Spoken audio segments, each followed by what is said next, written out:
సంబంధం కూడా లేదు. ఆయనకి ఇచ్చేసినారు. మా నాయకుడు అడుగుతున్నాడు, ఇవ్వండి సార్. మా డిప్యూటీ లీడర్ గారు అడుగుతున్నారు, ఇవ్వండి సార్.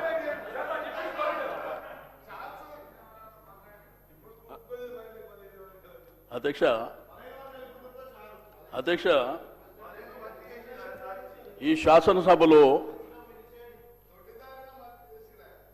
స్పీకర్ గారు అనేది ఒక పార్టీకి సంబంధించి కాదు అధ్యక్ష, మా అందరికీ స్పీకర్ మీరు. అందుకే మీకు మైక్ ఇచ్చాను. నేను చెప్పాను తినండి సార్. నేను చెప్పినాక మాట్లాడండి. మీరు ఈ సభకు స్పీకర్ సార్. అందరి మెంబర్స్ హక్కులు కాపాడవలసింది మీరే సార్. రెండోది, డిప్యూటీ సీఎం గారు కూడా ఇక్కడ ఉన్నారు.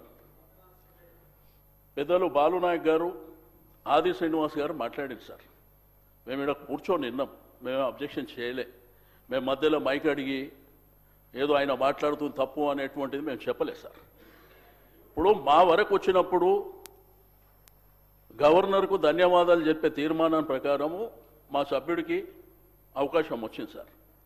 ఇప్పుడు రిప్లై చెప్పేటువంటి అధికారం ముఖ్యమంత్రి గారికి లేకపోతే డిప్యూటీ సీఎం గారికి ఉంది. కాబట్టి మా సభ్యులు చెప్పినటువంటిది మీరు దయచేసి వినాలి. మీరు ప్రతిసారి ఇంటర్వ్యూన్ అయినరనుకో, మీరు అక్కడి వైపు నుంచి ఇంటర్వ్యూన్ కావడం, మేము ఇక్కడి నుంచి ఇంటర్వ్యూన్ కావడం, అది సభ మర్యాదలో కూడా కరెక్ట్ కాదు. మీరు గుర్తుంచుకోవాలి సార్. నేను దయచేసి స్పీకర్ గారు రిక్వెస్ట్ చేసేది, మీరు మా హక్కులను కాపాడాలి అంతే. మీరు అడిగిన కాబట్టి మేము ఇచ్చినాం అది కాదు కదా సార్. అది రైట్ రాయల్గా మాకు రావాల్సినటువంటి హక్కు సార్ అది. దయచేసి నేను మంత్రులకు రిక్వెస్ట్ చేస్తున్నా. ఇప్పుడు సభ్యులు అంటే తెలుసో తెలియక కొత్త పాత ఉంటారు, ఏదో అరుస్తుంటారు, కామెంట్ చేస్తారు, ఇటువైపు అటువైపు జనరల్గా జరుగుతుంది. కాబట్టి మంత్రులు జర బాధ్యతగా దయచేసి సభ్యులు మాట్లాడేటప్పుడు మీరు నోట్ చేసుకోండి. ప్రతిసారి ఇంటర్వ్యూన్ అయితే సభకు మర్యాద గౌరవం ఉండదు సార్. లాస్ట్ టైం కూడా అదే జరిగింది. లాస్ట్ టైం కూడా ఇదే సభలో అనని మాటల్ని ముఖ్యమంత్రి గారు ఆ రోజు సీరియస్గా మాట్లాడినప్పుడు మేము బయటకు వెళ్ళిపోయినాం అధ్యక్ష. కనీసం ఇక్కడ ఉన్నటువంటి చీఫ్ విప్పుల బాధ్యత ఏంది అధ్యక్ష? ప్రతిపక్షాల దగ్గరకు వచ్చి మాట్లాడి ఇట్లా కాదు, ఇది స్పీకర్ గారు పంపించారని చెప్పాలి. అది కూడా జరగలే. కాబట్టి నేను దయచేసి మీకు రిక్వెస్ట్ చేసేది, మీరు మా హక్కులను కాపాడాలి. ఇందులో ఉన్నటువంటి ప్రతి సభ్యుడు including chief minister, opposition leader, ప్రతి ఒక్కరు కూడా సభ్యులే అధ్యక్ష ఇక్కడ. కాబట్టి దయచేసి మా సభ్యుడికి అవకాశం వచ్చినప్పుడు ఆయన మాట్లాడిందంతా వినండి, మీరు నోట్ చేసుకోండి. తర్వాత మీరు రేపు ఎట్లయినా రిప్లై ఇవ్వాలి కదా, అప్పుడు ఇవ్వండి. అంతేగాని వాళ్ళు ఇంటర్వ్యూన్ అయ్యి మేము ఇంటర్వ్యూన్ అయ్యి సభ గౌరవానికి కూడా మర్యాద కాదు అధ్యక్ష. ఇప్పుడు ఇద్దరు సభ్యులు అనేక విషయాలు మాట్లాడినప్పుడు దాంట్లో కొన్ని వాస్తవాలు ఉన్నాయి, చాలా అవాస్తవాలు ఉన్నాయి. అయినప్పటికీ మేము విన్నాం ఇక్కడ.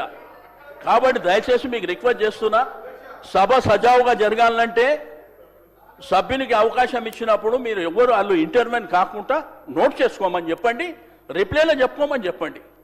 మేము చెప్పింది తప్పు, మీరు చెప్పింది రైట్ అంటే అల్టిమేట్గా ప్రజలు చూస్తున్నారు. కాబట్టి తప్పకుండా నేను దయచేసి మీరు రిక్వెస్ట్ చేస్తున్నా, మీరు ఇక మీదట ఎవరికి మధ్యలో అవకాశం ఇవ్వకుండా సభ్యుడికి అవకాశం ఇచ్చారు, వారు మాట్లాడతారు. కేటీఆర్ గారు మాట్లాడిన తర్వాత వాళ్ళు నోట్ చేసుకోమని రిప్లైలా ఇంకా ఏం చెప్పాలనుకుంటారో చెప్పండి.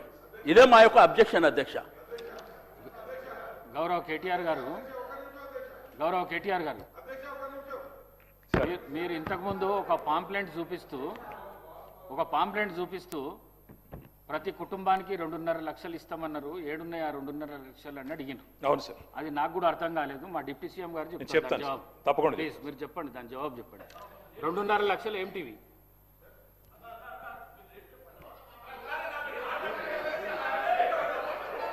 ప్లీజ్